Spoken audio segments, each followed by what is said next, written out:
A Portrait of the Artist as a Young Man. A novel by James Joyce, 1916. Chapter 1.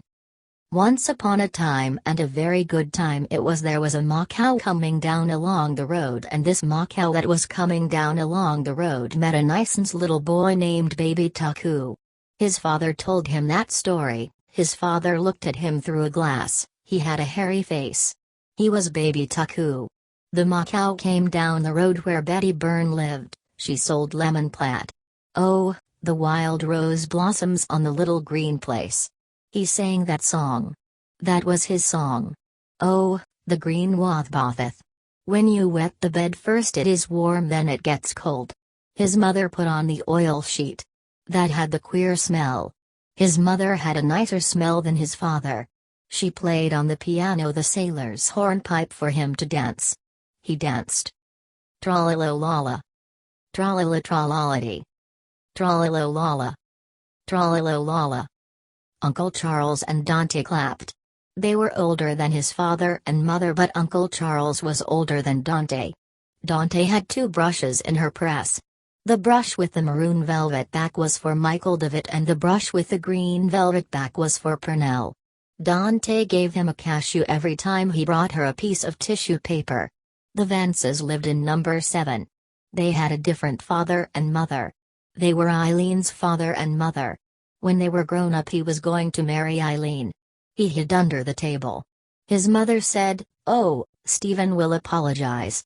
Dante said, "Oh, if not, the eagles will come and pull out his eyes, pull out his eyes, apologize, apologize, pull out his eyes, apologize, pull out his eyes, pull out his eyes, apologize." The wide playgrounds were swarming with boys. All were shouting, and the prefects urged them on with strong cries. The evening air was pale and chilly, and after every charge and thud of the footballers the greasy leather orb flew like a heavy bird through the grey light. He kept on the fringe of his line, out of sight of his prefect, out of the reach of the rude feet, feigning to run now and then. He felt his body small and weak amid the throng of the players, and his eyes were weak and watery. Rody Kickham was not like that. He would be captain of the third line, all the fellows said. Rody Kickham was a decent fellow, but Nasty Rosh was a stink. Rody Kickham had greaves in his number and a hamper in the refectory. Nasty Rosh had big hands. He called the Friday pudding dog in the blanket. And one day he had asked, "What is your name?" Stephen had answered, "Stephen Dedalus." Then Nasty Rosh had said, "What kind of a name is that?" And when Stephen had not been able to answer, Nasty Rosh had asked, "What is your father?"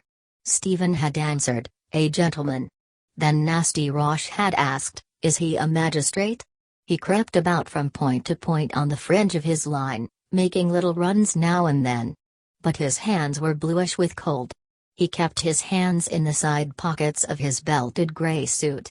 That was a belt round his pocket. And belt was also to give a fellow a belt.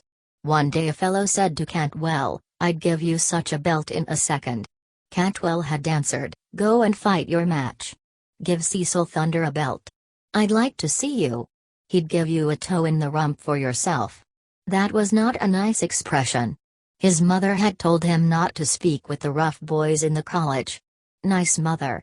The first day in the hall of the castle, when she had said goodbye, she had put up her veil double to her nose to kiss him, and her nose and eyes were red. But he had pretended not to see that she was going to cry. She was a nice mother, but she was not so nice when she cried. And his father had given him 2 5-shilling pieces for pocket money. And his father had told him if he wanted anything to write home to him, and, whatever he did, never to peach on a fellow. Then at the door of the castle the rector had shaken hands with his father and mother, his soutron fluttering in the breeze, and the car had driven off with his father and mother on it. They had cried to him from the car, waving their hands, "Goodbye, Stephen, goodbye. Goodbye, Stephen, goodbye." He was caught in the whirl of a scrimmage and, fearful of the flashing eyes and muddy boots, bent down to look through the legs. The fellows were struggling and groaning, and their legs were rubbing and kicking and stamping. Then Jack Lawton's yellow boots dodged out the ball, and all the other boots and legs ran after. He ran after them a little way and then stopped. It was useless to run on. Soon they would be going home for the holidays. After supper in the study hall he would change the number pasted up inside his desk from 77 to 76. It would be better to be in the study hall than out there in the cold. The sky was pale and cold, but there were lights in the castle. He wondered from which window Hamilton Rowan had thrown his hat on the ha-ha, and had there been flower beds at that time under the windows. One day when he had been called to the castle, the butler had shown him the marks of the soldiers' slugs in the wood of the door and had given him a piece of shortbread that the community ate. It was nice and warm to see the lights in the castle. It was like something in a book. Perhaps Leicester Abbey was like that. And there were nice sentences in Dr. Cornwell's spelling book. They were like poetry, but they were only sentences to learn the spelling from. Wolsey died in Leicester Abbey, where the abbots buried him. Canker is a disease of plants, cancer one of animals. It would be nice to lie on the hearthrug before the fire, leaning his head upon his hands, and think on those sentences. He shivered as if he had cold slimy water next his skin. That was mean of Wells to shoulder him into the square ditch because he would not swap his little snuff box for Wells's seasoned hacking chestnut, the conqueror of 40. How cold and slimy the water had been. A fellow had once seen a big rat jump into the scum. Mother was sitting at the fire with Dante waiting for Bridget to bring in the tea. She had her feet on the fender and her jewelry slippers were so hot and they had such a lovely warm smell. Dante knew a lot of things. She had taught him where the Mozambique Channel was and what was the longest river in America and what was the name of the highest mountain in the moon. Father Arnold knew more than Dante because he was a priest, but both his father and Uncle Charles said that Dante was a clever woman and a well-read woman. And when Dante made that noise after dinner and then put up her hand to her mouth, that was heartburn. A voice cried far out on the playground, "All in." Then other voices cried from the lower and third lines, "All in. All in." The players closed around, flushed and muddy, and he went among them, glad to go in. Rody Kickham held the ball by its greasy lace. A fellow asked him to give it one last, but he walked on without even answering the fellow. Simon Moonan told him not to because the prefect was looking. The fellow turned to Simon Moonan and said, "We all know why you speak. You are McGlade Suck." Suck was a queer word. The fellow called Simon Moonan that name because Simon Moonan used to tie the prefect's false sleeves behind his back and the prefect used to let on to be angry. But the sound was ugly. Once he had washed his hands in the lavatory of the Wicklow Hotel and his father pulled the stopper up by the chain after and the dirty water went down through the hole in the basin. And when it had all gone down slowly, the hole in the basin had made a sound like that, suck. Only louder.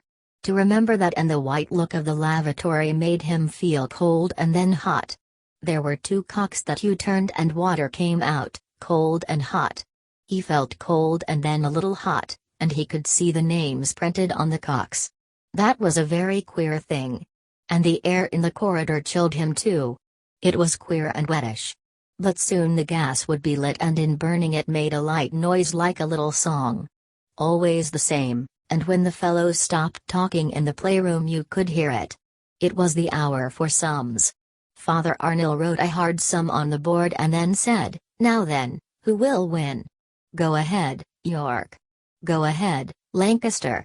Stephen tried his best, but the sum was too hard and he felt confused. The little silk badge with the white rose on it that was pinned on the breast of his jacket began to flutter. He was no good at sums, but he tried his best so that York might not lose. Father Arnold's face looked very black, but he was not in a wax, he was laughing. Then Jack Lawton cracked his fingers and Father Arnold looked at his copybook and said, "Right. Bravo Lancaster. The Red Rose wins. Come on now, York. Forge ahead." Jack Lawton looked over from his side. The little silk badge with the red rose on it looked very rich because he had a blue sailor top on. Stephen felt his own face red too, thinking of all the bets about who would get first place in elements, Jack Lawton or he. Some weeks Jack Lawton got the card for first and some weeks he got the card for first. His white silk badge fluttered and fluttered as he worked at the next sum and heard Father Arnill's voice. Then all his eagerness passed away and he felt his face quite cool. He thought his face must be white because it felt so cool.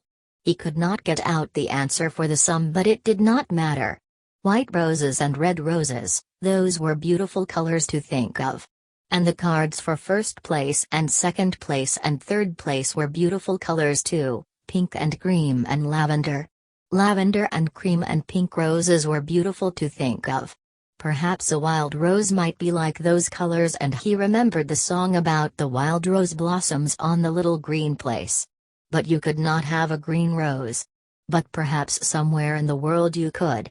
The bell rang and then the classes began to file out of the rooms and along the corridors towards the refectory. He sat looking at the 2 prints of butter on his plate but could not eat the damp bread. The tablecloth was damp and limp. But he drank off the hot weak tea which the clumsy scullion, girt with a white apron, poured into his cup. He wondered whether the scullion's apron was damp too or whether all white things were cold and damp. Nasty Roche and Soren drank cocoa that their people sent them in tins. They said they could not drink the tea, that it was hogwash. Their fathers were magistrates, the fellows said. All the boys seemed to him very strange. They had all fathers and mothers and different clothes and voices. He longed to be at home and lay his head on his mother's lap.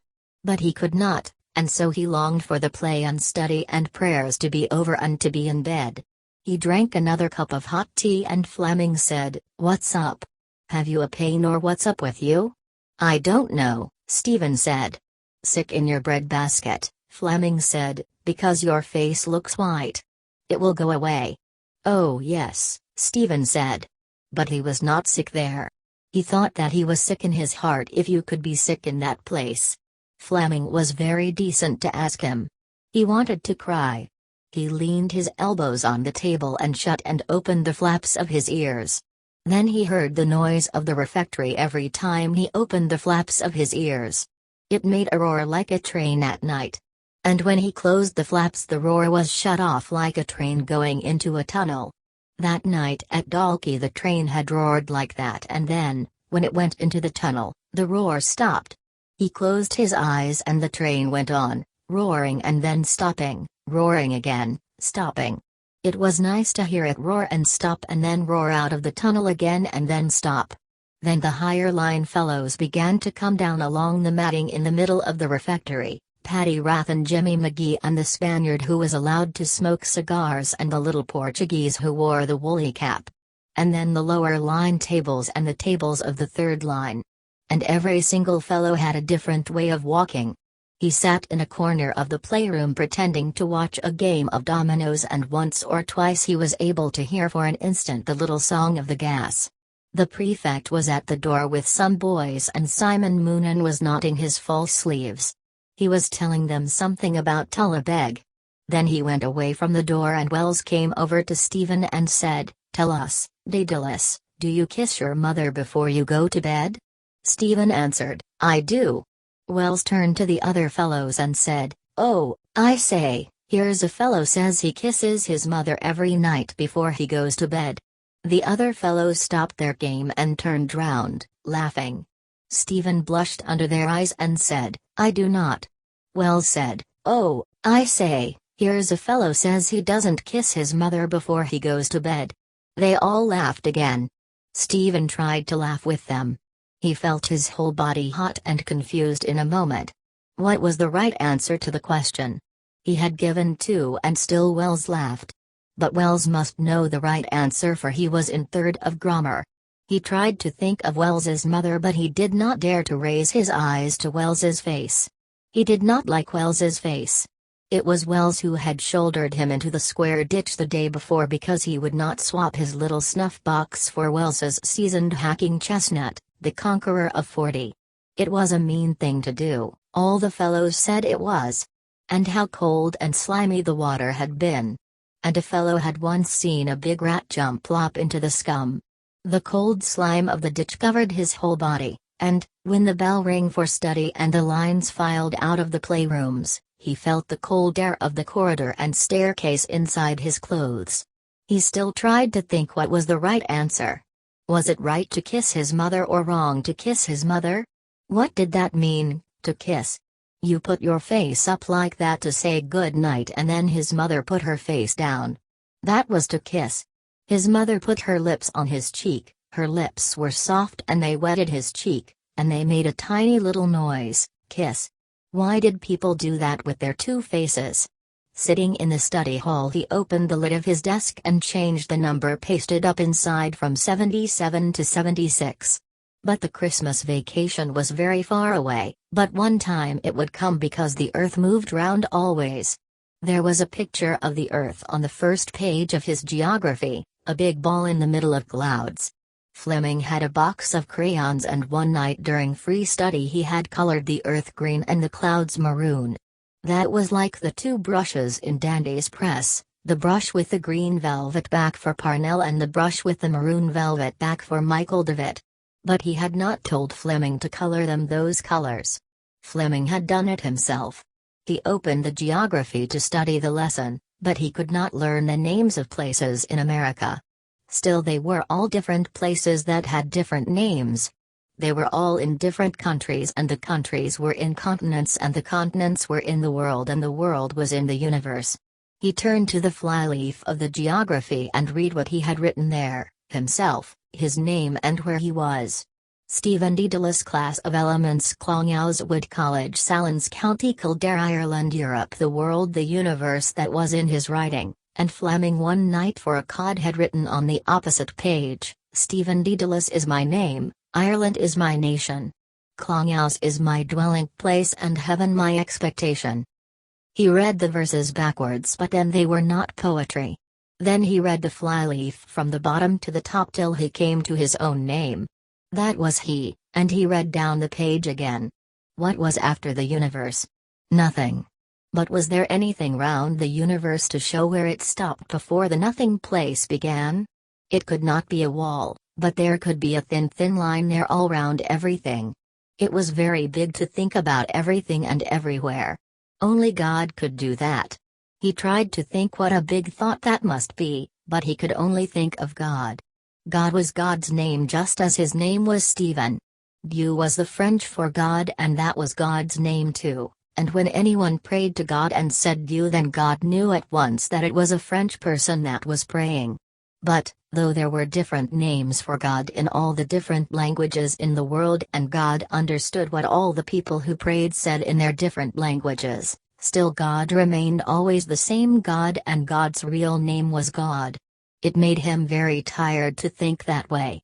It made him feel his head very big. He turned over the flyleaf and looked wearily at the green round Earth in the middle of the maroon clouds. He wondered which was right, to be for the green or for the maroon, because Dante had ripped the green velvet back off the brush that was for Parnell one day with her scissors and had told him that Parnell was a bad man. He wondered if they were arguing at home about that. That was called politics. There were two sides in it. Dante was on one side and his father and Mr. Casey were on the other side, but his mother and Uncle Charles were on no side. Every day there was something in the paper about it.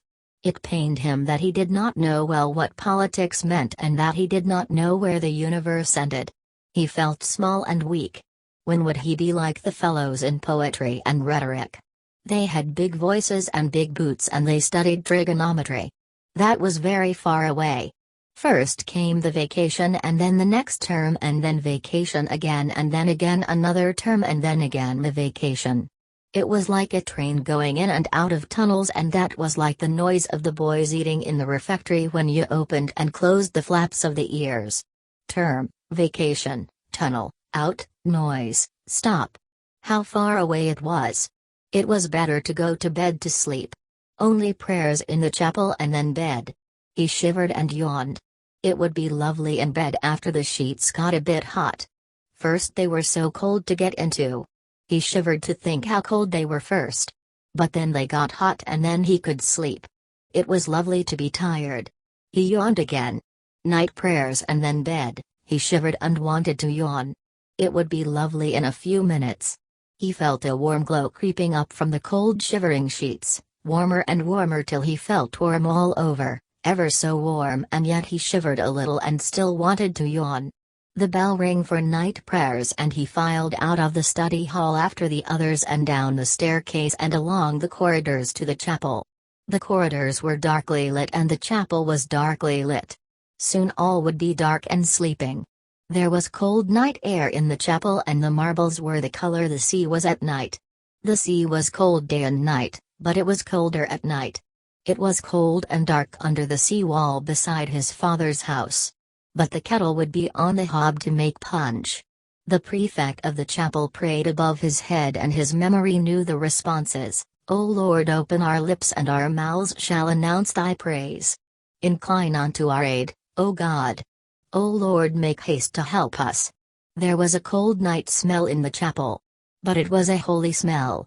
It was not like the smell of the old peasants who knelt at the back of the chapel at Sunday Mass. That was a smell of air and rain and turf and corduroy. But they were very holy peasants. They breathed behind him on his neck and sighed as they prayed. They lived in Clane, a fellow said. There were little cottages there and he had seen a woman standing at the half door of a cottage with a child in her arms as the cars had come past from Salins. It would be lovely to sleep for one night in that cottage before the fire of smoking turf, in the dark lit by the fire, in the warm dark, breathing the smell of the peasants, air and rain and turf and corduroy. But oh, the road there between the trees was stark. You would be lost in the dark. It made him afraid to think of how it was. He heard the voice of the prefect of the chapel saying the last prayers. He prayed it too against the dark outside under the trees.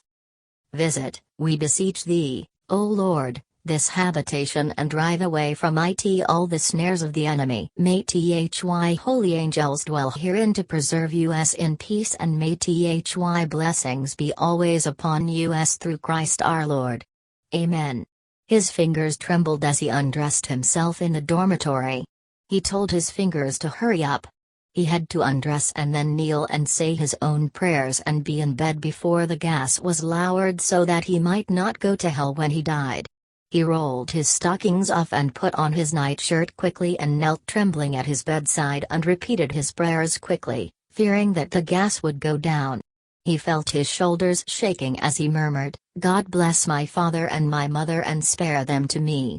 God bless my little brothers and sisters and spare them to me. God bless Dante and Uncle Charles and spare them to me. He blessed himself and climbed quickly into bed and, tucking the end of the nightshirt under his feet, curled himself together under the cold white sheets, shaking and trembling. But he would not go to hell when he died, and the shaking would stop. A voice bade the boys in the dormitory good night.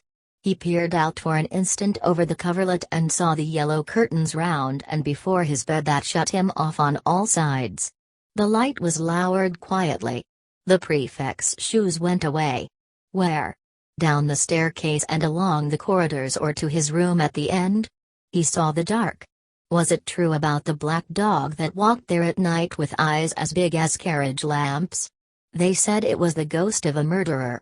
A long shiver of fear flowed over his body. He saw the dark entrance hall of the castle. Old servants in old dress were in the ironing room above the staircase. It was long ago. The old servants were quiet. There was a fire there, but the hall was still dark. A figure came up the staircase from the hall. He wore the white cloak of a marshal, his face was pale and strange. He held his hand pressed to his side. He looked out of strange eyes at the old servants. They looked at him and saw their master's face and cloak and knew that he had received his death wound. But only the dark was where they looked, only dark silent air. Their master had received his death wound on the battlefield of Prague far away over the sea. He was standing on the field, his hand was pressed to his side. His face was pale and strange and he wore the white cloak of a marshal. Oh, how cold and strange it was to think of that. All the dark was cold and strange. There were pale strange faces there, great eyes like carriage lamps. They were the ghosts of murderers, the figures of marshals who had received their death wound on battlefields far away over the sea. What did they wish to say that their faces were so strange? Visit, we beseech thee, O Lord, this habitation and drive away from it all. Going home for the holidays. That would be lovely, the fellows had told him. Getting up on the cars in the early wintry morning outside the door of the castle. The cars were rolling on the gravel. Cheers for the rector. Hooray! Hooray! Hooray! The cars drove past the chapel and all caps were raised. They drove merrily along the country roads. The drivers pointed with their whips to Bowden's town. The fellows cheered. They passed the farmhouse of the jolly farmer. Cheer after cheer after cheer. Through Clane they drove, cheering and cheered. The peasant women stood at the half-doors, the men stood here and there. The lovely smell there was in the wintry air, the smell of Clane, rain and wintry air and turf smouldering and corduroy. The train was full of fellows, a long chocolate train with cream facings. The guards went to and fro opening, closing, locking, unlocking the doors. They were men in dark blue and silver, they had silvery whistles and their keys made a quick music, click, click, click, click. And the train raced on over the flat lands and past the hill of Allen. The telegraph poles were passing. The train went on and on. It knew. There were lanterns in the hall of his father's house and ropes of green branches. There were holly and ivy round the pier glass and holly and ivy, green and red, twined round the chandeliers. There were red holly and green ivy round the old portraits on the walls. Holly and ivy for him and for Christmas. Lovely. All the people. Welcome home, Stephen. Noises of welcome. His mother kissed him. Was that right? His father was a marshal now, higher than a magistrate. Welcome home, Stephen. Noises. There was a noise of curtain rings running back along the rods, of water being splashed in the basins. There was a noise of rising and dressing and washing in the dormitory, a noise of clapping of hands as the prefect went up and down telling the fellows to look sharp. A pale sunlight showed the yellow curtains drawn back, the tossed beds. His bed was very hot and his face and body were very hot. He got up and sat on the side of his bed. He was weak. He tried to pull on his stocking. It had a horrid rough feel. The sunlight was queer and cold. Fleming said, "Are you not well?" He did not know, and Fleming said, "Get back into bed. I'll tell McGlade you're not well. He is sick." "Who is?" "Tell McGlade. Get back into bed." "Is he sick?" A fellow held his arms while he loosened the stocking clinging to his foot and climbed back into the hot bed. He crouched down between the sheets, glad of their tepid glow. He heard the fellows talk among themselves about him as they dressed for mass. It was a mean thing to do, to shoulder him into the square ditch, they were saying. Then their voices ceased, they had gone. A voice at his bed said, "Daedalus, don't spy on us, sure you won't?" Wells's face was there. He looked at it and saw that Wells was afraid. "I didn't mean to." "Sure you won't?" His father had told him, whatever he did, never to peach on a fellow. He shook his head and answered no and felt glad. Wells said, "I didn't mean to, honor bright. It was only for Cod. I'm sorry." The face and the voice went away. Sorry because he was afraid. Afraid that it was some disease. Canker was a disease of plants and cancer one of animals, or another different. That was a long time ago then out on the playgrounds in the evening light, creeping from point to point on the fringe of his line, a heavy bird flying low through the grey light. Leicester Abbey lit up. Wolsey died there. The abbots buried him themselves. It was not Wells's face, it was the prefect's. He was not foxing. No, number he was sick really. He was not foxing. And he felt the prefect's hand on his forehead, and he felt his forehead warm and damp against the prefect's cold damp hand. That was the way a rat felt, slimy and damp and cold. Every rat had two eyes to look out of. Sleek slimy coats, little feet tucked up to jump, black slimy eyes to look out of. They could understand how to jump. But the minds of rats could not understand trigonometry. When they were dead they lay on their sides. Their coats dry then. They were only dead things. The prefect was there again, and it was his voice that was saying that he was to get up, that Father Minister had said he was to get up and dress and go to the infirmary. And while he was dressing himself as quickly as he could, the prefect said, "We must pack off to Brother Michael because we have the colluables." He was very decent to say that. That was all to make him laugh. But he could not laugh because his cheeks and lips were all shivery, and then the prefect had to laugh by himself. The prefect cried, "Quick march! Hayfoot! Strawfoot!" They went together down the staircase and along the corridor and past the bath. As he passed the door he remembered with a vague fear the warm turf-colored bog water, the warm moist air, the noise of plunges, the smell of the towels, like medicine. Brother Michael was standing at the door of the infirmary, and from the door of the dark cabinet on his right came a smell like medicine. That came from the bottles on the shelves. The prefect spoke to Brother Michael, and Brother Michael answered and called the prefect sir. He had reddish hair mixed with grey and a queer look. It was queer that he would always be a brother. It was queer too that you could not call him sir because he was a brother and had a different kind of look. Was he not holy enough, or why could he not catch up on the others? There were 2 beds in the room, and in one bed there was a fellow, and when they went in he called out, "Hello! It's young Daedalus. What's up?" "The sky is up," Brother Michael said. He was a fellow out of the 3rd of grammar, and, while Stephen was undressing, he asked Brother Michael to bring him a round of buttered toast. "Ah, do," he said.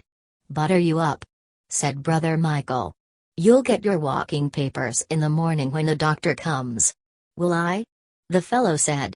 "I'm not well yet." Brother Michael repeated, "You'll get your walking papers. I tell you." He bent down to rake the fire. He had a long back like the long back of a tram horse. He shook the poker gravely and nodded his head at the fellow out of 3rd of grammar. Then Brother Michael went away, and after a while the fellow out of 3rd of grammar turned in towards the wall and fell asleep. That was the infirmary. He was sick then. Had they written home to tell his mother and father? But it would be quicker for one of the priests to go himself to tell them. Or he would write a letter for the priest to bring. "Dear Mother, I am sick. I want to go home. Please come and take me home. I am in the infirmary. Your fond son, Stephen." How far away they were! There was cold sunlight outside the window. He wondered if he would die. You could die just the same on a sunny day. He might die before his mother came. Then he would have a dead mass in the chapel like the way the fellows had told him it was when Little had died. All the fellows would be at the mass, dressed in black, all with sad faces. Wells too would be there, but no fellow would look at him. The rector would be there in a cope of black and gold, and there would be tall yellow candles on the altar and round the catafalque. And they would carry the coffin out of the chapel slowly, and he would be buried in the little graveyard of the community off the main avenue of limes, and Wells would be sorry then for what he had done. And the bell would toll slowly. He could hear the tolling. He said over to himself the song that Bridget had taught him. Ding dong. The castle bell. Farewell, my mother. Bury me in the old churchyard beside my eldest brother. My coffin shall be black, 6 angels at my back, 2 to sing and 2 to pray and 2 to carry my soul away. How beautiful and sad that was.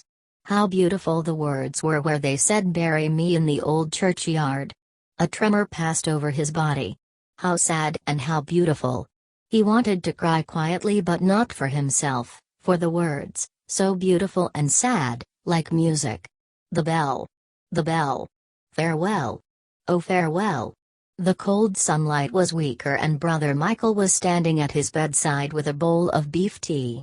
He was glad, for his mouth was hot and dry. He could hear them playing in the playgrounds.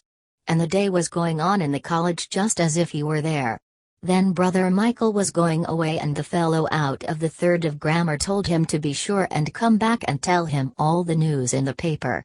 He told Stephen that his name was Athy, and that his father kept a lot of racehorses that were spiffing jumpers, and that his father would give a good tip to Brother Michael any time he wanted it, because Brother Michael was very decent and always told him the news out of the paper they got every day up in the castle. There was every kind of news in the paper: accidents, shipwrecks, sports, and politics. "Now it is all about politics in the papers," he said. "Do your people talk about that too?" "Yes," Stephen said. "Mine too," he said. Then he thought for a moment and said, "You have a queer name, Daedalus, and I have a queer name too, Athe. My name is the name of a town. Your name is like Latin." Then he asked, "Are you good at riddles?" Stephen answered, "Not very good." Then he said, "Can you answer me this one? Why is the county of Kildare like the leg of a fellow's breeches?" Stephen thought what could be the answer and then said, "I give it up. Because there is a thigh in it," he said. "Do you see the joke? Athe is the town in the county Kildare and Athe is the other thigh." "Oh, I see," Stephen said. "That's an old riddle," he said. After a moment he said, "I say." "What?" asked Stephen. "You know," he said, "you can ask that riddle another way." "Can you?" said Stephen. "The same riddle," he said. "Do you know the other way to ask it?" "No," said Stephen. "Can you not think of the other way?" he said. He looked at Stephen over the bedclothes as he spoke. Then he lay back on the pillow and said, "There is another way, but I won't tell you what it is."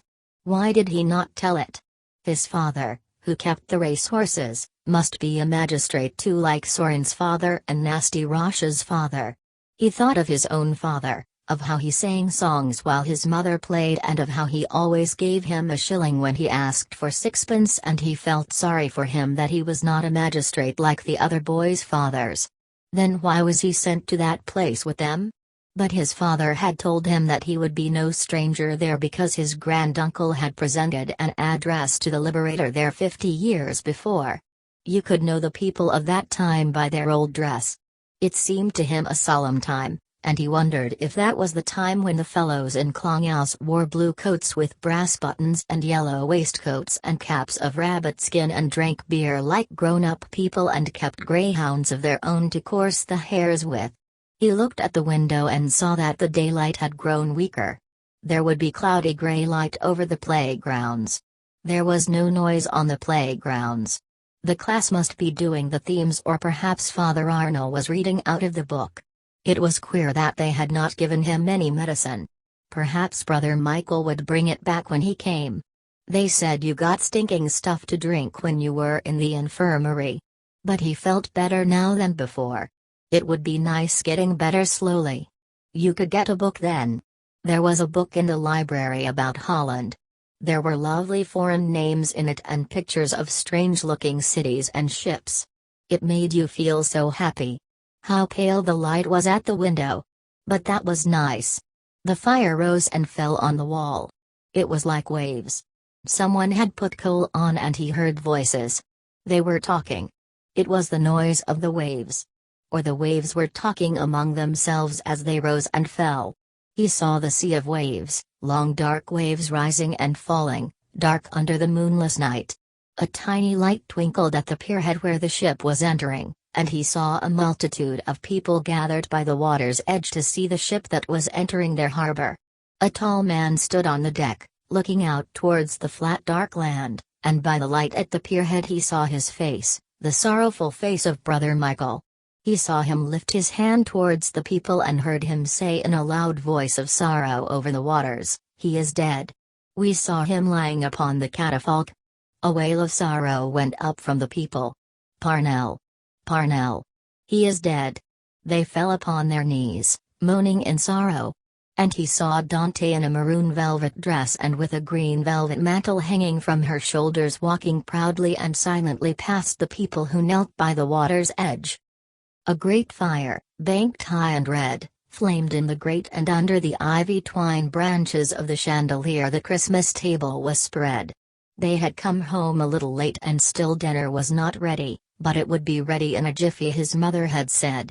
They were waiting for the door to open and for the servants to come in, holding the big dishes covered with their heavy metal covers.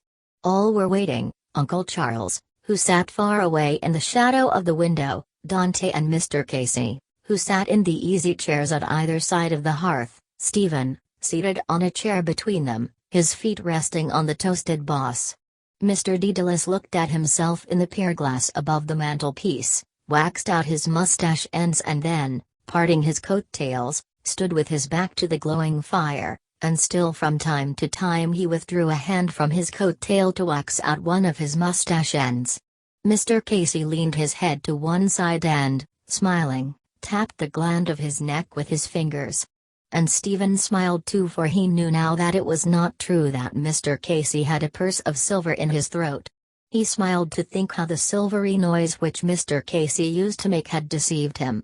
And when he had tried to open Mr. Casey's hand to see if the purse of silver was hidden there, he had seen that the fingers could not be straightened out, and Mr. Casey had told him that he had got those 3 cramped fingers making a birthday present for Queen Victoria. Mr. Casey tapped the gland of his neck and smiled at Stephen with sleepy eyes, and Mr. Dedalus said to him, "Yes. Well now, that's all right. Oh, we had a good walk, hadn't we, John?" "Yes.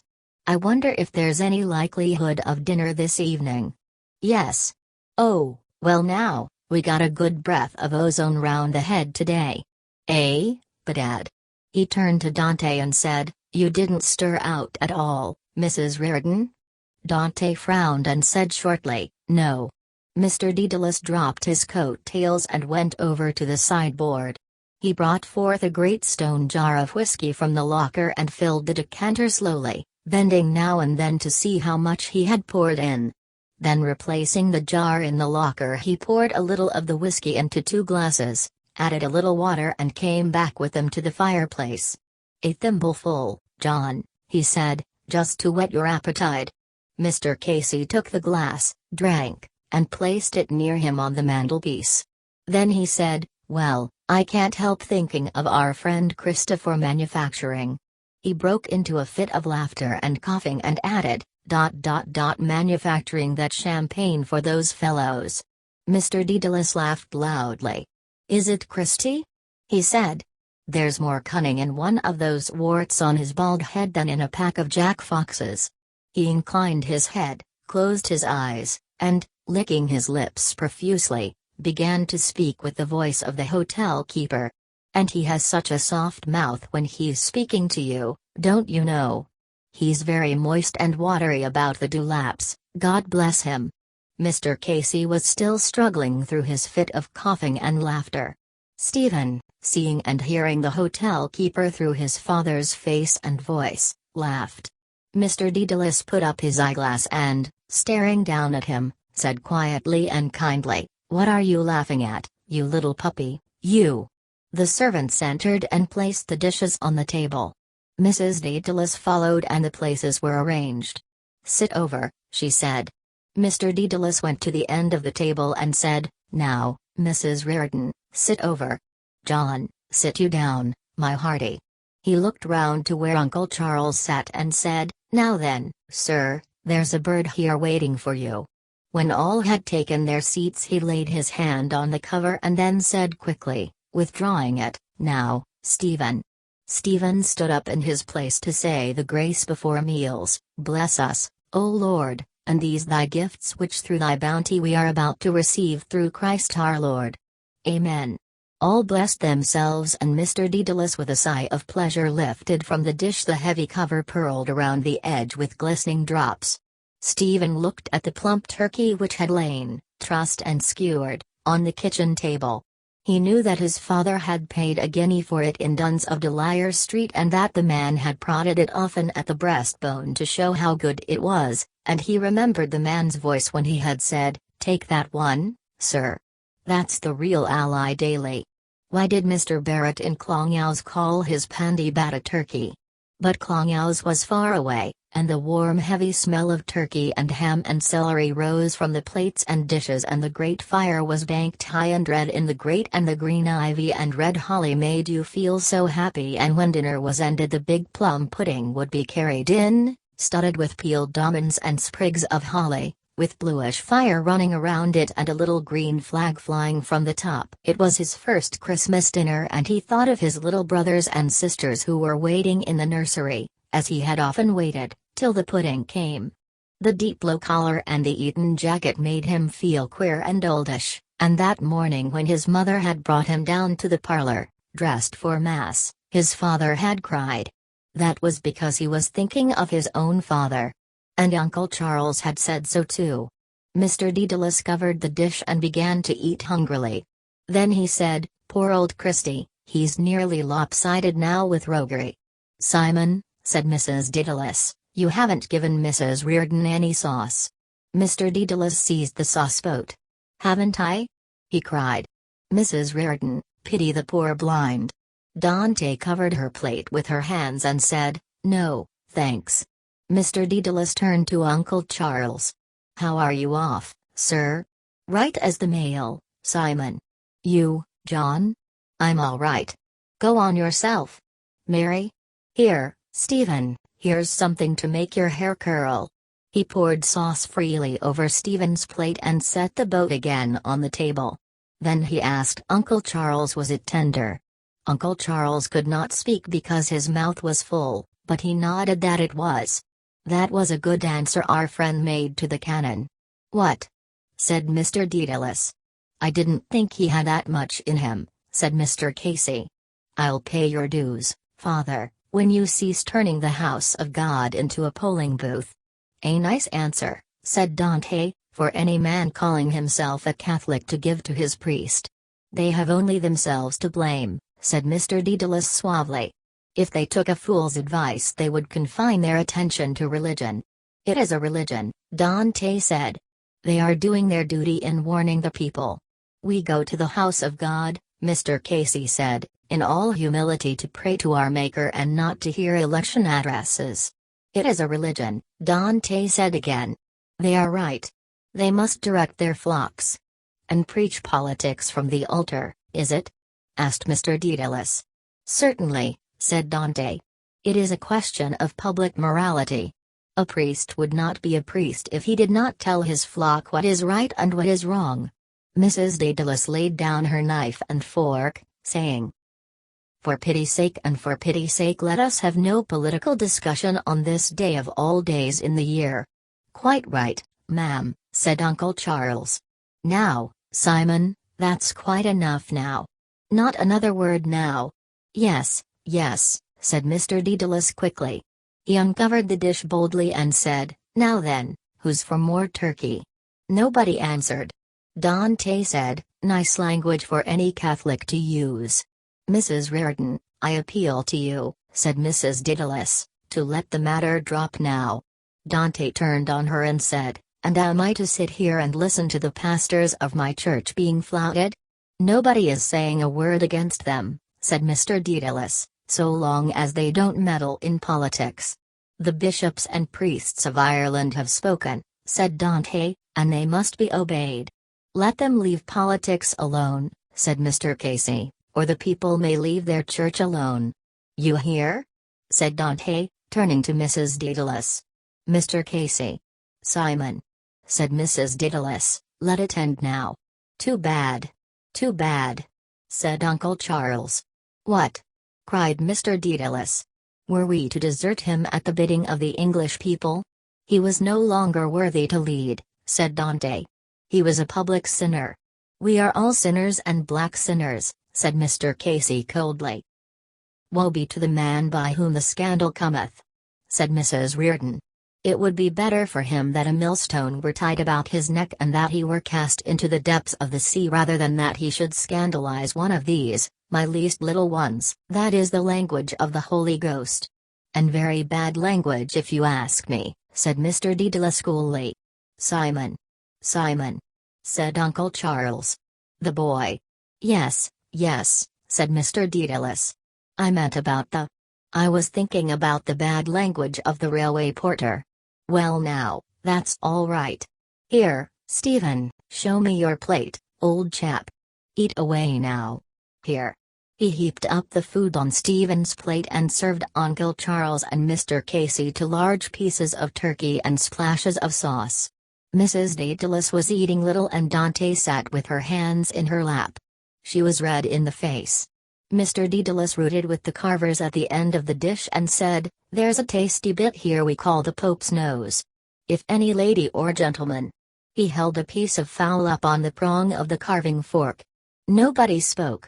He put it on his own plate, saying, "Well, you can't say but you were asked. I think I had better eat it myself because I'm not well in my health lately." He winked at Stephen and, replacing the dish cover, began to eat again. There was a silence while he ate. Then he said, "Well now, the day kept up fine after all. There were plenty of strangers down too." Nobody spoke. He said again, "I think there were more strangers down than last Christmas." He looked round at the others whose faces were bent towards their plates and, receiving no reply, waited for a moment and said bitterly, "Well, my Christmas dinner has been spoiled anyhow." "There could be neither luck nor grace," Dante said, "in a house where there is no respect for the pastors of the church." Mr. Dedalus threw his knife and fork noisily on his plate. "Respect," he said. "Is it for Billy with the lip or for the tub of guts up in Armagh?" "Respect. Princes of the church," said Mr. Casey with slow scorn. "Lord Lightram's coachman, yes," said Mr. Dedalus. "They are the Lord's anointed," Dante said. "They are an honor to their country." "Tub of guts," said Mr. Dedalus coarsely.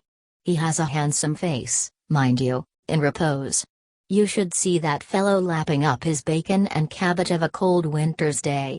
Oh Johnny!" He twisted his features into a grimace of heavy bestiality and made a lapping noise with his lips. "Really, Simon, you should not speak that way before Stephen. It's not right." "Oh, he'll remember all this when he grows up," said Dante hotly, "the language he heard against God and religion and priests in his own home." "Let him remember too," cried Mr. Casey to her from across the table, "the language with which the priests and the priests' pawns broke Parnell's heart and hounded him into his grave. Let him remember that too when he grows up." "Sons of bitches!" cried Mr. Dedalus. "When he was down they turned on him to betray him and rend him like rats in a sewer. Low-lived dogs. And they look it. By Christ, they look it. They behaved rightly," cried Dante. "They obeyed their bishops and their priests. Honor to them. Well, it is perfectly dreadful to say that not even for one day in the year," said Mrs. Dedalus, "can we be free from these dreadful disputes." Uncle Charles raised his hands mildly and said, "Come now, come now, come now. Can we not have our opinions whatever they are without this bad temper and this bad language? It is too bad surely." Mrs. Daedalus spoke to Dante in a low voice, but Dante said loudly, "I will not say nothing. I will defend my church and my religion when it is insulted and spit on by renegade Catholics." Mr. Casey pushed his plate rudely into the middle of the table and, resting his elbows before him, said in a hoarse voice to his host, "Tell me, did I tell you that story about a very famous spit?" "You did not, John," said Mr. Dedalus. "Why then," said Mr. Casey, "it is a most instructive story. It happened not long ago in the county Wicklow where we are now." He broke off and, turning towards Dante, said with quiet indignation, "And I may tell you, ma'am, that I, if you mean me, am no renegade Catholic. I am a Catholic as my father was and his father before him and his father before him again, when we gave up our lives rather than sell our faith." "The more shame to you now," Dante said, "to speak as you do." "The story, John," said Mr. Dedalus smiling. "Let us have the story anyhow." "Catholic indeed," repeated Dante ironically. "The blackest Protestant in Milan would not speak the language I have heard this evening." Mr. Dedalus began to sway his head to and fro, crooning like a country singer. "I am no Protestant, I tell you again," said Mr. Casey, flushing.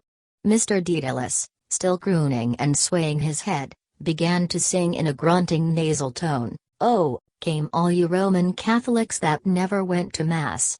He took up his knife and fork again in good humor and set to eating, saying to Mr. Casey, "Let us have the story, John. It will help us to digest." Stephen looked with affection at Mr. Casey's face, which stared across the table over his joined hands. He liked to sit near him at the fire, looking up at his dark fierce face. But his dark eyes were never fierce and his slow voice was good to listen to. But why was he then against the priests? Because Dante must be right then. But he had heard his father say that she was a spoiled nun and that she had come out of the convent in the Alleghenies when her brother had got the money from the savages for the trinkets and the chainies. Perhaps that made her severe against Purnell.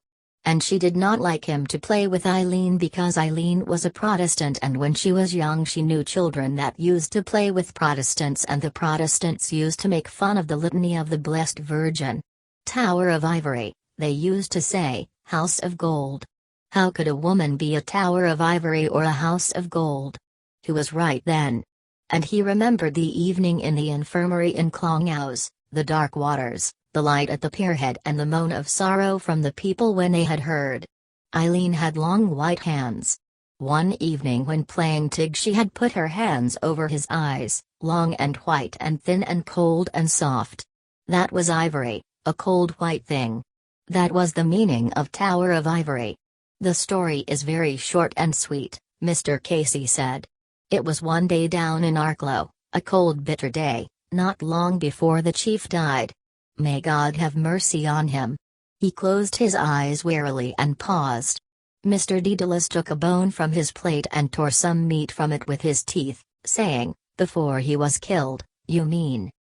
Mr. Casey opened his eyes, sighed and went on. "It was down in Arklow one day. We were down there at a meeting, and after the meeting was over we had to make our way to the railway station through the crowd. Such booing and baying, man, you never heard. They called us all the names in the world. Well, there was one old lady, and a drunken old harridan she was surely, that paid all her attention to me. She kept dancing along beside me in the mud, bawling and screaming into my face, 'Priest Hunter! The Paris funds! Mr. Fox! Kitty O'Shea!' And what did you do, John?" asked Mr. Dedalus. "I let her bawl away," said Mr. Casey. "It was a cold day, and to keep up my heart I had, saving your presence, ma'am, a quid of Tullamore in my mouth, and sure I couldn't say a word in any case because my mouth was full of tobacco juice." "Well, John?" "Well, I let her bawl away, to her heart's content, Kitty O'Shea and the rest of it, till at last she called that lady a name that I won't sully this Christmas board nor your ears, ma'am, nor my own lips by repeating." He paused. Mr. Dedalus, lifting his head from the bone, asked, "And what did you do, John?" "Do?" said Mr. Casey. "She stuck her ugly old face up at me when she said it, and I had my mouth full of tobacco juice. I bent down to her and phtH. Says I to her like that." He turned aside and made the act of spitting. "PhtH. Says I to her like that, right into her eye." He clapped his hand to his eye and gave a hoarse scream of pain. "Oh Jesus, Mary and Joseph!" says she. I'm blinded and drowned." He stopped in a fit of coughing and laughter, repeating, "I'm blinded entirely." Mr. Dedalus laughed loudly and lay back in his chair while Uncle Charles swayed his head to and fro. Dante looked terribly angry and repeated while they laughed, "Very nice. Ha! Very nice." It was not nice about the spit in the woman's eye. But what was the name the woman had called Kitty O'Shea that Mr. Casey would not repeat? He thought of Mr. Casey walking through the crowds of people and making speeches from a wagonette. That was what he had been in prison for, and he remembered that one night Sergeant O'Neill had come to the house and had stood in the hall, talking in a low voice with his father and chewing nervously at the chinstrap of his cap. And that night Mr. Casey had not gone to Dublin by train, but a car had come to the door and he had heard his father say something about the cab in Teely Road. He was for Ireland and Parnell, and so was his father, and so was Dante too, for one night at the band on the Esplanade she had hit a gentleman on the head with her umbrella because he had taken off his hat when the band played God Save the Queen at the end. Mr. Dedalus gave a snort of contempt. "Ah, John," he said. "It is true for them. We are an unfortunate priest-ridden race, and always were and always will be till the end of the chapter."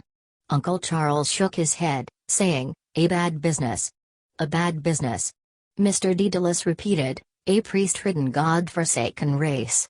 He pointed to the portrait of his grandfather on the wall to his right. "Do you see that old chap up there, John?" he said. "He was a good Irishman when there was no money in the job. He was condemned to death as a white boy. But he had a saying about our clerical friends, that he would never let one of them put his 2 feet under his mahogany." Dante broke in angrily, "If we are a priest-ridden race, we ought to be proud of it. They are the apple of God's eye. Touch them not, says Christ, for they are the apple of my eye. And can we not love our country then?" asked Mr. Casey. "Are we not to follow the man that was born to lead us? A traitor to his country," replied Dante. "A traitor, an adulterer. The priests were right to abandon him. The priests were always the true friends of Ireland. Were they, Faith?" said Mr. Casey. He threw his fist on the table and, frowning angrily, protruded one finger after another. "Didn't the bishops of Ireland betray us in the time of the Union when Bishop Flanagan presented an address of loyalty to the Marquis Cornwallis? Didn't the bishops and priests sell the aspirations of their country in 1829 in return for Catholic emancipation? Didn't they denounce the Fenian movement from the pulpit and in the confession box? And didn't they dishonor the ashes of Terence Billou McManus?" His face was glowing with anger, and Stephen felt the glow rise to his own cheek as the spoken words thrilled him. Mr. Dedalus uttered a guffaw of coarse scorn. "Oh, by God," he cried, "I forgot little old Paul Cullen. Another apple of God's eye." Dante bent across the table and cried to Mr. Casey, "Right. Right. They were always right. God and morality and religion come first." Mrs. Dedalus, seeing her excitement, said to her, "Mrs. Reardon, don't excite yourself answering them. God and religion before everything." Dante cried. "God and religion before the world." Mr. Casey raised his clenched fist and brought it down on the table with a crash. "Very well then," he shouted hoarsely, "if it comes to that, no God for Ireland." "John! John!" cried Mr. Dedalus, seizing his guest by the coat sleeve. Dante stared across the table, her cheeks shaking. Mr. Casey struggled up from his chair and bent across the table towards her, scraping the air from before his eyes with one hand as though he were tearing aside a cobweb. "No God for Ireland!" he cried. "We have had too much God in Ireland. Away with God!" "Blasphemer! Devil!" screamed Dante, starting to her feet and almost spitting in his face.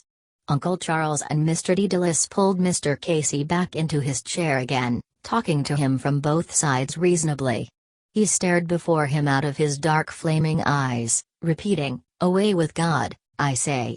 Dante shoved her chair violently aside and left the table, upsetting her napkin ring, which rolled slowly along the carpet and came to rest against the foot of an easy chair.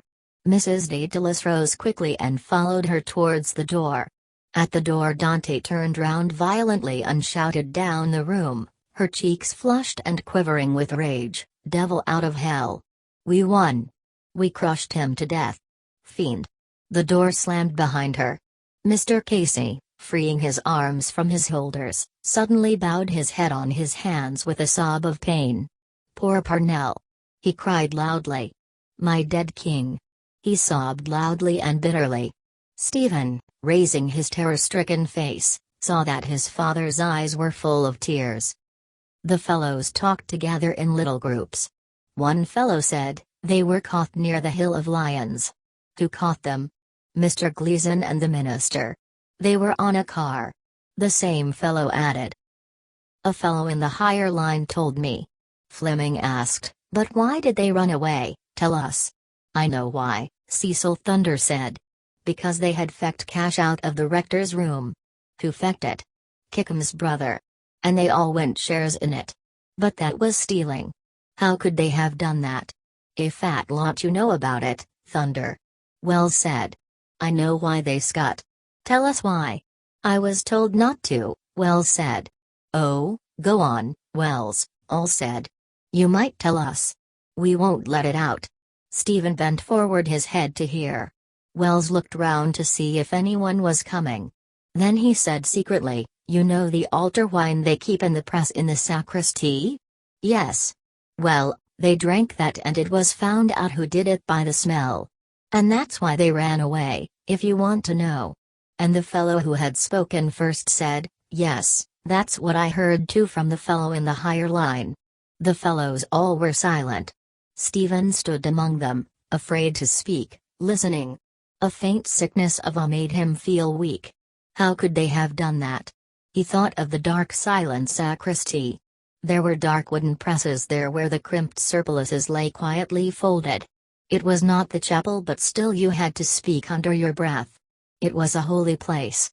He remembered the summer evening he had been there to be dressed as boat-bearer, the evening of the procession to the little altar in the wood. A strange and holy place. The boy that held the censer had swung it lifted by the middle chain to keep the coals lighting. That was called charcoal, and it had burned quietly as the fellow had swung it gently and had given off a weak sour smell. And then when all were vested he had stood holding out the boat to the rector and the rector had put a spoonful of incense in it and it had hissed on the red coals.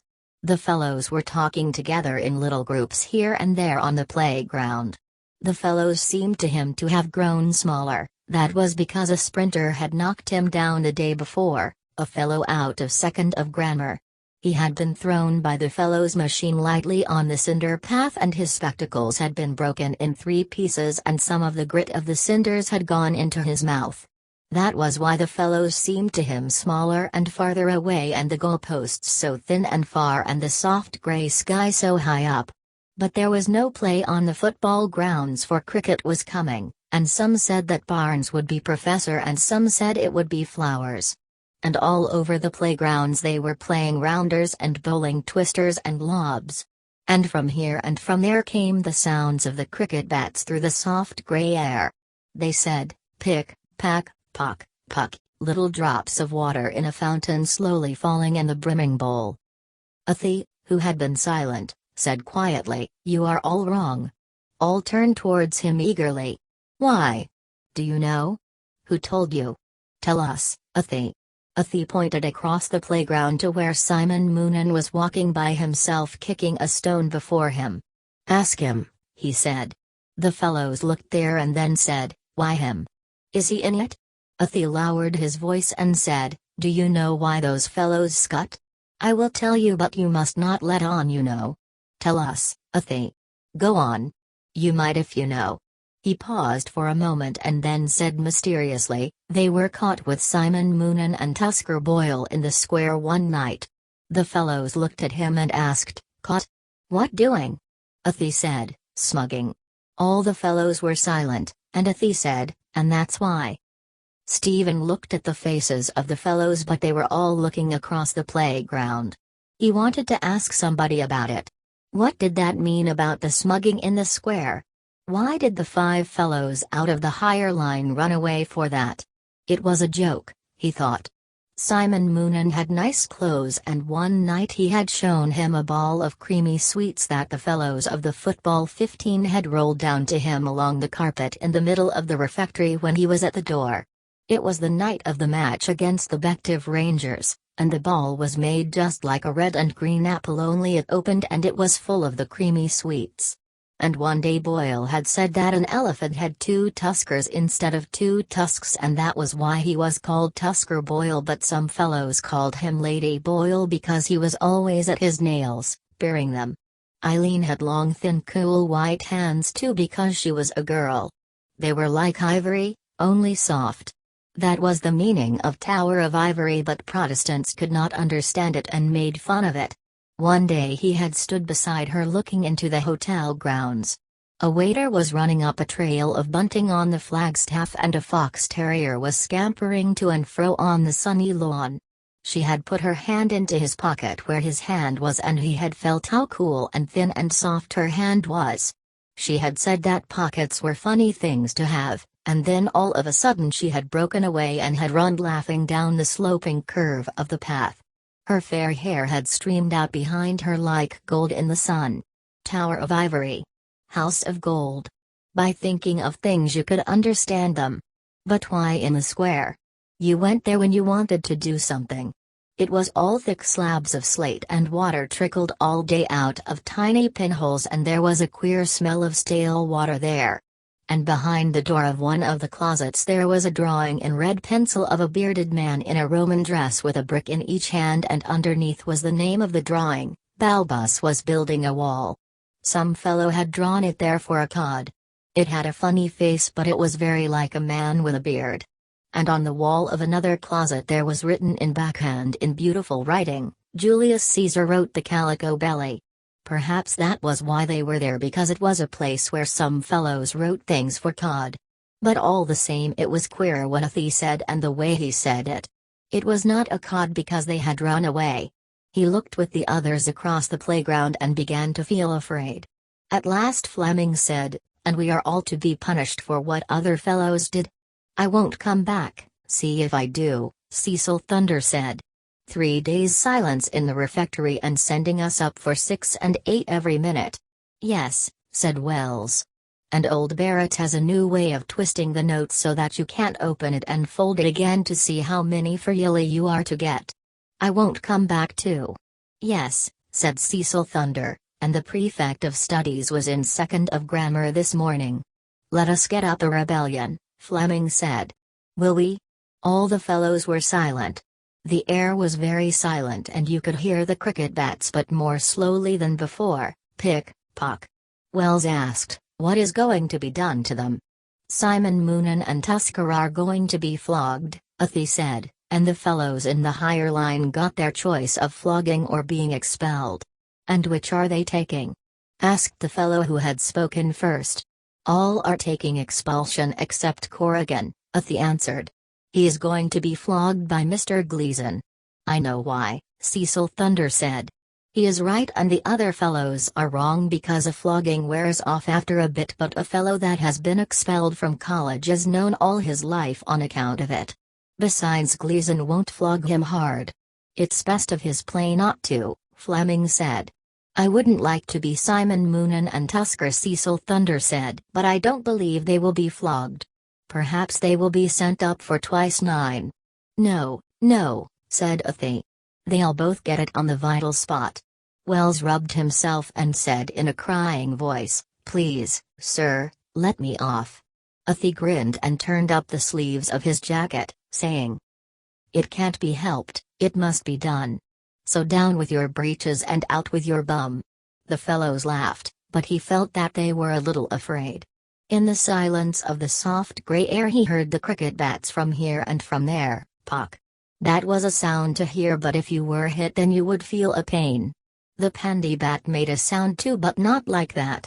The fellows said it was made of whalebone and leather with lead inside, and he wondered what was the pain like. There were different kinds of sounds. A long thin cane would have a high whistling sound, and he wondered what was that pain like. It made him shivery to think of it, and cold, and what Athie said too.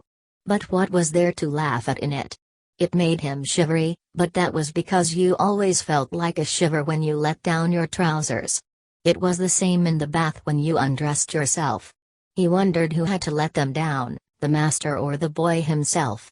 Oh, how could they laugh about it that way? He looked at Athie's rolled up sleeves and knuckly Yankee hands. He had rolled up his sleeves to show how Mr. Gleason would roll up his sleeves. But Mr. Gleason had round shiny cuffs and clean white wrists and fattish white hands, and the nails of them were long and pointed. Perhaps he pared them too, like Lady Boyle. But they were terribly long and pointed nails.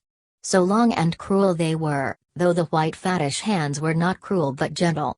And though he trembled with cold and fright to think of the cruel long nails and of the high whistling sound of the cane and of the chill you felt at the end of your shirt when you undressed yourself, yet he felt a feeling of queer quiet pleasure inside him to think of the white fattish hands, clean and strong and gentle. And he thought of what Cecil Thunder had said, that Mr. Gleason would not flog Corrigan hard. And Fleming had said he would not because it was best of his play not to. But that was not why a voice from far out on the playground cried, "All in!" And other voices cried, "All in! All in!" During the writing lesson he sat with his arms folded, listening to the slow scraping of the pens. Mr. Harford went to and fro making little signs in red pencil and sometimes sitting beside the boy to show him how to hold his pen. He had tried to spell out the headline for himself, though he knew already what it was, for it was the last of the book. Zeal without prudence is like a ship adrift. But the lines of the letters were like fine invisible threads, and it was only by closing his right eye tight and staring out of the left eye that he could make out the full curves of the capital. But Mr. Harford was very decent and never got into a wax. All the other masters got into dreadful waxes. But why were they to suffer for what fellows in the higher line did? Wells had said that they had drunk some of the altar wine out of the press in the sacristy, and that it had been found out who had done it by the smell. Perhaps they had stolen a monstrance to run away with and sell it somewhere.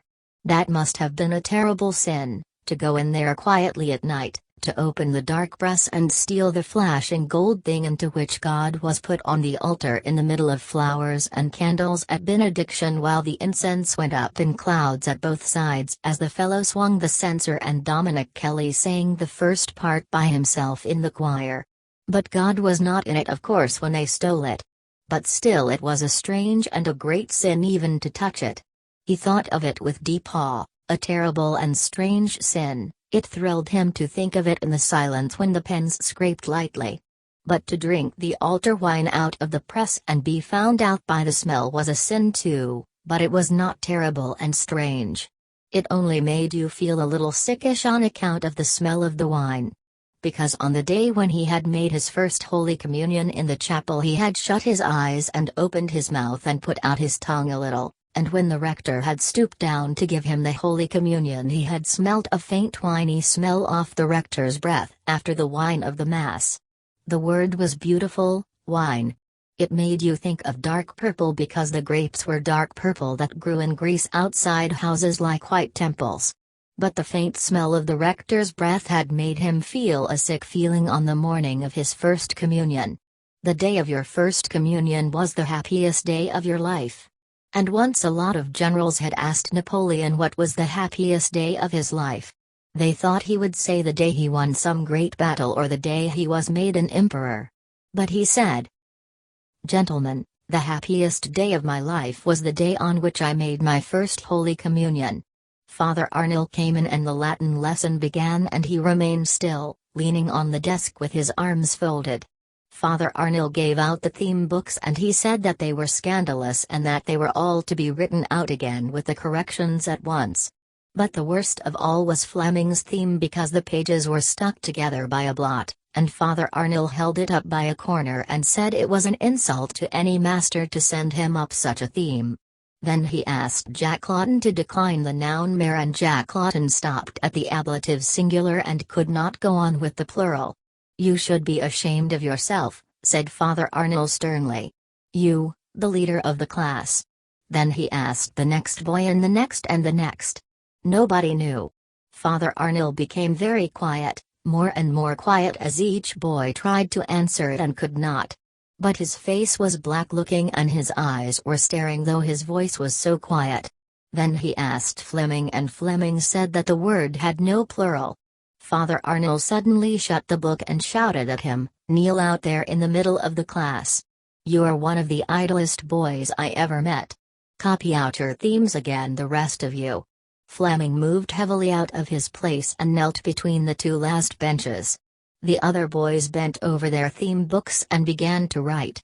A silence filled the classroom, and Stephen, glancing timidly at Father Arnall's dark face, saw that it was a little red from the wax he was in. Was that a sin for Father Arnall to be in a wax, or was he allowed to get into a wax when the boys were idle because that made them study better, or was he only letting on to be in a wax? It was because he was allowed, because a priest would know what a sin was and would not do it. But if he did it one time by mistake, what would he do to go to confession? Perhaps he would go to confession to the minister. And if the minister did it, he would go to the rector, and the rector to the provincial, and the provincial to the general of the Jesuits. That was called the order, and he had heard his father say that they were all clever men. They could all have become high-up people in the world if they had not become Jesuits. and he wondered what Father Arnall and Paddy Barrett would have become and what Mr. McGlade and Mr. Gleason would have become if they had not become Jesuits. It was hard to think what, because you would have to think of them in a different way, with different colored coats and trousers and with beards and mustaches and different kinds of hats. The door opened quietly and closed. A quick whisper ran through the class, "The prefect of studies." There was an instant of dead silence and then the loud crack of a pandy bat on the last desk. Stephen's heart leapt up in fear. "Any boys want flogging here, Father Arnall?" cried the prefect of studies. "Any lazy idle loafers that want flogging in this class?" He came to the middle of the class and saw Fleming on his knees. "Ho ho!" he cried. "Who is this boy? Why is he on his knees? What is your name, boy?" "Fleming, sir." "Ho ho, Fleming. An idler, of course. I can see it in your eye. Why is he on his knees, Father Arnall?" "He wrote a bad Latin theme," Father Arnall said, "and he missed all the questions in grammar." "Of course he did!" cried the prefect of studies, "of course he did. A born idler. I can see it in the corner of his eye." He banged his pandy bat down on the desk and cried, "Up, Fleming! Up, my boy!" Fleming stood up slowly. "Hold out!" cried the prefect of studies. Fleming held out his hand. The pandy bat came down on it with a loud smacking sound. 1, 2, 3, 4, 5, 6. Other hand. The pandy bat came down again in 6 loud quick smacks. "Kneel down!" cried the prefect of studies. Fleming knelt down, squeezing his hands under his armpits, his face contorted with pain, but Stephen knew how hard his hands were because Fleming was always rubbing rosin into them. But perhaps he was in great pain, for the noise of the pandy bat was terrible. Stephen's heart was beating and fluttering. "At your work, all of you!" shouted the prefect of studies. "We want no lazy idle loafers here, lazy idle little schemers. At your work, I tell you. Father Dolan will be in to see you every day. Father Dolan will be in tomorrow." He poked one of the boys in the side with his pandy bat, saying, "You, boy. When will Father Dolan be in again?" "Tomorrow, sir," said Tom Furlong's voice. "Tomorrow and tomorrow and tomorrow," said the prefect of studies. "Make up your minds for that. Every day Father Dolan. Right away. You, boy, who are you?" Stephen's heart jumped suddenly. "Daedalus, sir. Why are you not writing like the others?" My. He could not speak with fright. "Why is he not writing, Father Arnall?" "He broke his glasses," said Father Arnall, "and I exempted him from work." "Broke? What is this I hear? What is this your name is?" said the prefect of studies. "Daedalus, sir." "Out here, Daedalus. Lazy little schemer. I see schemer in your face. Where did you break your glasses?" Stephen stumbled into the middle of the class, blinded by fear and haste. "Where did you break your glasses?" repeated the prefect of studies. "The cinder path, sir." "Ho ho, the cinder path!" cried the prefect of studies. "I know that trick."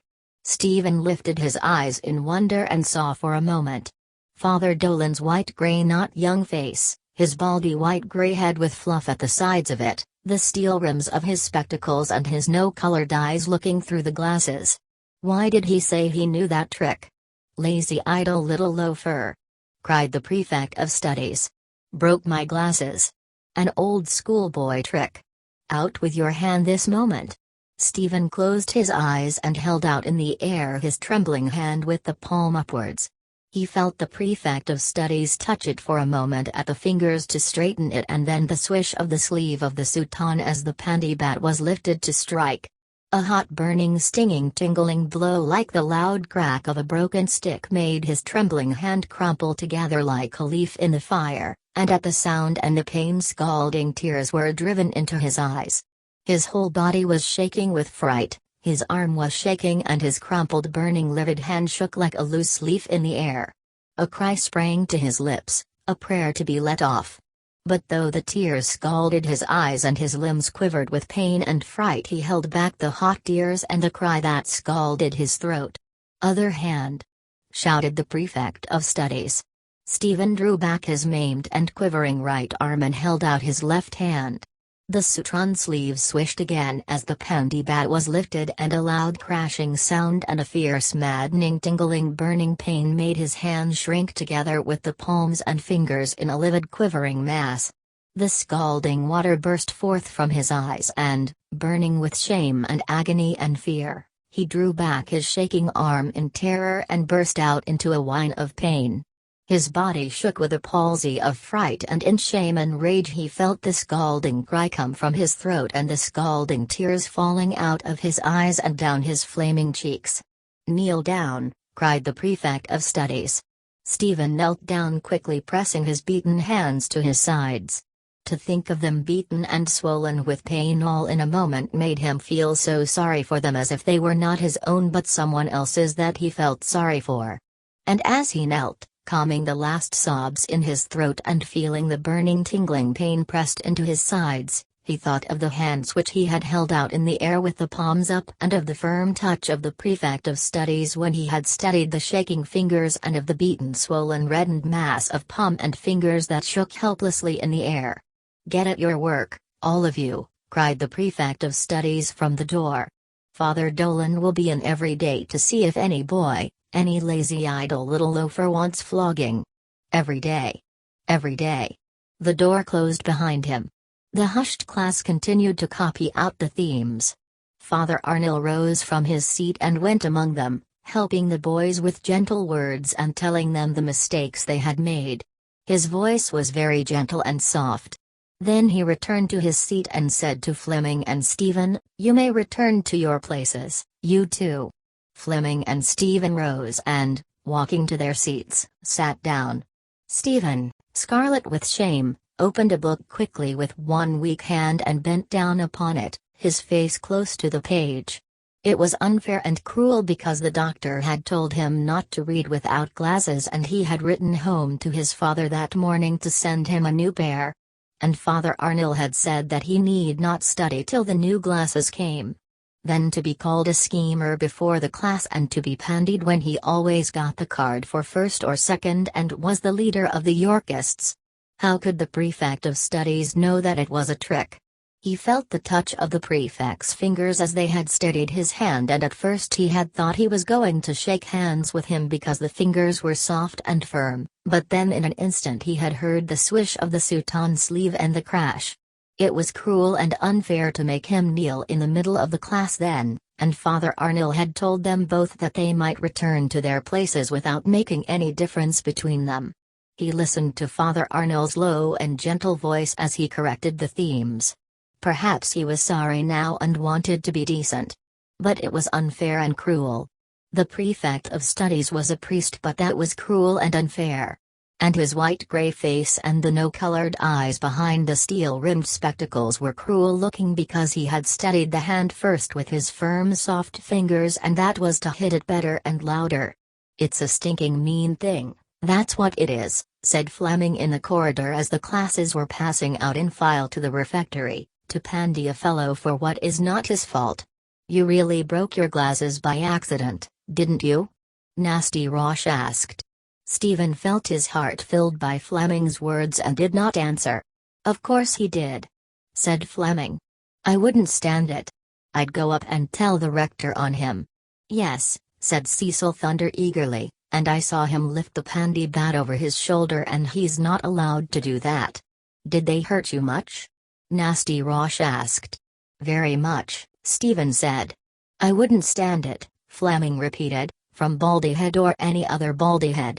It's a stinking mean low trick, that's what it is. I'd go straight up to the rector and tell him about it after dinner." "Yes, do. Yes, do," said Cecil Thunder. "Yes, do. Yes, go up and tell the rector on him, Daedalus," said Nasty Roche, "because he said that he'd come in tomorrow again and bandy you." "Yes, yes. Tell the rector," all said. And there were some fellows out of second of grammar listening, and one of them said, The Senate and the Roman people declared that Daedalus had been wrongly punished. It was wrong, it was unfair and cruel, and, as he sat in the refectory, he suffered time after time in memory the same humiliation until he began to wonder whether it might not really be that there was something in his face which made him look like a schemer, and he wished he had a little mirror to see. But there could not be, and it was unjust and cruel and unfair. He could not eat the blackish fish fritters they got on Wednesdays in Lent, and one of his potatoes had the mark of the spade in it. Yes, he would do what the fellows had told him. He would go up and tell the rector that he had been wrongly punished. A thing like that had been done before by somebody in history, by some great person whose head was in the books of history. And the rector would declare that he had been wrongly punished because the Senate and the Roman people always declared that the men who did that had been wrongly punished. Those were the great men whose names were in Richmal Magnall's questions. History was all about those men and what they did, and that was what Peter Parley's tales about Greece and Rome were all about. Peter Parley himself was on the first page in a picture. There was a road over a heath with grass at the side and little bushes, and Peter Parley had a broad hat like a Protestant minister and a big stick, and he was walking fast along the road to Greece and Rome. It was easy what he had to do. All he had to do was, when the dinner was over and he came out in his turn, to go on walking, but not out to the corridor but up the staircase on the right that led to the castle. He had nothing to do but that, to turn to the right and walk fast up the staircase, and in half a minute he would be in the low dark narrow corridor that led through the castle to the rector's room. And every fellow had said that it was unfair, even the fellow out of second of grammar who had said that about the Senate and the Roman people. What would happen? He heard the fellows of the higher line stand up at the top of the refectory and heard their steps as they came down the matting, Paddy Rath and Jimmy McGee and the Spaniard and the Portuguese, and the fifth was Big Corrigan, who was going to be flogged by Mr. Gleason. That was why the prefect of studies had called him a schemer and pandied him for nothing, and, straining his weak eyes, tired with the tears, he watched Big Corrigan's broad shoulders and big hanging black head passing in the file. But he had done something, and besides, Mr. Gleason would not flog him hard, and he remembered how Big Corrigan looked in the bath. He had skin the same color as the turf-colored bogwater in the shallow end of the bath, and when he walked along the side his feet slapped loudly on the wet tiles, and at every step his thighs shook a little because he was fat. The refectory was half empty and the fellows were still passing out in file. He could go up the staircase because there was never a priest or a prefect outside the refectory door. But he could not go. The rector would side with the prefect of studies and think it was a schoolboy trick, and then the prefect of studies would come in every day the same, only it would be worse because he would be dreadfully waxy at any fellow going up to the rector about him. The fellows had told him to go, but they would not go themselves. They had forgotten all about it. No, it was best to forget all about it, and perhaps the prefect of studies had only said he would come in. No, it was best to hide out of the way, because when you were small and young you could often escape that way. The fellows at his table stood up. He stood up and passed out among them in the file. He had to decide. He was coming near the door. If he went on with the fellows he could never go up to the rector because he could not leave the playground for that. And if he went and was pandied all the same, all the fellows would make fun and talk about young Daedalus going up to the rector to tell on the prefect of studies. He was walking down along the matting and he saw the door before him. It was impossible, he could not. He thought of the baldy head of the prefect of studies with the cruel no-colored eyes looking at him, and he heard the voice of the prefect of studies asking him twice what his name was. Why could he not remember the name when he was told the first time? Was he not listening the first time, or was it to make fun out of the name? The great men in the history had names like that and nobody made fun of them. It was his own name that he should have made fun of if he wanted to make fun. Dolan. It was like the name of a woman who washed clothes. He had reached the door and, turning quickly up to the right, walked up the stairs and, before he could make up his mind to come back, he had entered the low dark narrow corridor that led to the castle. And as he crossed the threshold of the door of the corridor he saw, without turning his head to look, that all the fellows were looking after him as they went filing by. He passed along the narrow dark corridor, passing little doors that were the doors of the rooms of the community. He peered in front of him and right and left through the gloom and thought that those must be portraits. It was dark and silent and his eyes were weak and tired with tears so that he could not see. But he thought they were the portraits of the saints and great men of the order who were looking down on him silently as he passed, Saint Ignatius Loyola holding an open book and pointing to the words Ad Majorem de Gloriam in it, Saint Francis Xavier pointing to his chest, Lorenzo Ricci with his beretta on his head like one of the prefects of the lines, the three patrons of holy youth, Saint Stanislaus Kostka, Saint Aloysius Gonzago, and Blessed John Birchmans, all with young faces because they died when they were young, and Father Peter Kinney sitting in a chair wrapped in a big cloak. He came out on the landing above the entrance hall and looked about him. That was where Hamilton Rowan had passed and the marks of the soldiers' slugs were there.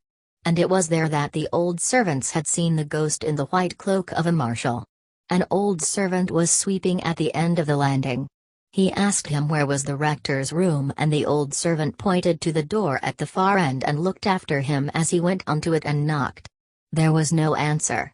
He knocked again more loudly and his heart jumped when he heard a muffled voice say, "Come in." He turned the handle and opened the door and fumbled for the handle of the green baize door inside. He found it and pushed it open and went in. He saw the rector sitting at a desk writing.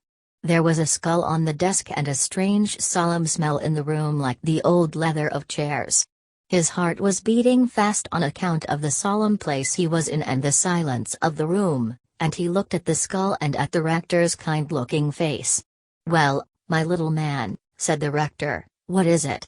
Stephen swallowed down the thing in his throat and said, "I broke my glasses, sir." The rector opened his mouth and said, "Oh." Then he smiled and said, "Well, if we broke our glasses we must ride home for a new pair." "I rode home, sir," said Stephen, "and Father Arnold said I am not to study till they come." "Quite right," said the rector. Stephen swallowed down the thing again and tried to keep his legs and his voice from shaking. "But, sir." "Yes?" "Father Dolan came in today and pandied me because I was not writing my theme." The rector looked at him in silence and he could feel the blood rising to his face and the tears about to rise to his eyes. The rector said, "Your name is Daedalus, isn't it?" "Yes, sir." "And where did you break your glasses?" "On the cinder path, sir. A fellow was coming out of the bicycle house and I fell and they got broken." "I don't know the fellow's name." The rector looked at him again in silence. Then he smiled and said, "Oh, well, it was a mistake. I am sure Father Dolan did not know. But I told him I broke them, sir, and he pandied me." "Did you tell him that you had written home for a new pair?" the rector asked. "No, sir." "Oh well then," said the rector, "Father Dolan did not understand. You can say that I excuse you from your lessons for a few days." Stephen said quickly for fear his trembling would prevent him, "Yes, sir, but Father Dolan said he will come in tomorrow to bandy me again for it." "Very well," the rector said, "it is a mistake and I shall speak to Father Dolan myself. Will that do now?" Stephen felt the tears wetting his eyes and murmured, "Oh yes, sir, thanks." The rector held his hand across the side of the desk where the skull was and Stephen, placing his hand in it for a moment, felt a cool moist palm. "Good day now," said the rector, withdrawing his hand and bowing. "Good day, sir," said Stephen. He bowed and walked quietly out of the room, closing the doors carefully and slowly. But when he had passed the old servant on the landing and was again in the low narrow dark corridor he began to walk faster and faster. Faster and faster he hurried on through the gloom excitedly. He bumped his elbow against the door at the end and, hurrying down the staircase, walked quickly through the two corridors and out into the air. He could hear the cries of the fellows on the playgrounds. He broke into a run and, running quicker and quicker, ran across the cinder path and reached the third-line playground, panting. The fellows had seen him running. They closed round him in a ring, pushing one against another to hear. Tell us. Tell us. What did he say? Did you go in? What did he say? Tell us. Tell us." He told them what he had said and what the rector had said, and, when he had told them, all the fellows flung their caps spinning up into the air and cried, "Hurroo!" They caught their caps and sent them up again spinning sky high and cried again, "Hurroo! Hurroo!" They made a cradle of their locked hands and hoisted him up among them and carried him along till he struggled to get free. And when he had escaped from them they broke away in all directions, flinging their caps again into the air and whistling as they went spinning up and crying, "Hurroo!" And they gave 3 groans for Baldyhead Dolan and 3 cheers for Conmee, and they said he was the decentest rector that was ever in Clongowes. The cheers died away in the soft grey air. He was alone. He was happy and free, but he would not be anyway proud with Father Dolan. He would be very quiet and obedient, and he wished that he could do something kind for him to show him that he was not proud. The air was soft and grey and mild, and evening was coming. There was the smell of evening in the air, the smell of the fields in the country where they digged up turnips to peel them and eat them when they went out for a walk to Major Barton's, the smell there was in the little wood beyond the pavilion where the galnuts were. The fellows were practicing long shies and bowling lobs and slow twisters.